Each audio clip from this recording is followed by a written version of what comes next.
sin k.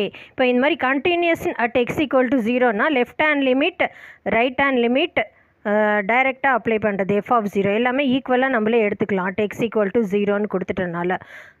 இப்போ இது மூணுமே ஈக்குவலாக இருக்கனால நம்ம ரைட் ஹேண்ட் லிமிட்டும் இதுவும் எடுத்துக்கிறேன். நான் ரைட் ஹேண்ட் லிமிட் எப்படி கால்குலேட் பண்ணுறதுன்னு பார்க்கலாம்.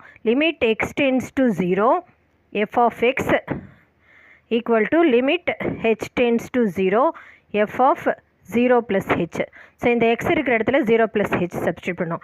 Limit H tends to zero F sine 0 + h by 0 + h. So இது வந்து இந்த ஃபார்மில் லிமிட் ஃபார்ம் ப்ராப்பர்ட்டி படி limit H tends to zero sign H by H இந்த ஃபார்மில் இருந்தாலே 1 தான் இதோட whole property. F of zero உங்கள் கேன்னு கொடுத்துருக்காங்க. ஸோ அது ரெண்டுத்தையுமே ஈக்குவேட் பண்ணிக்கலாம். ஏன்னா இது கண்டினியூஸ்ன்னு சொல்லிட்டா இது ஈக்குவலாக எடுத்துக்கலாம்.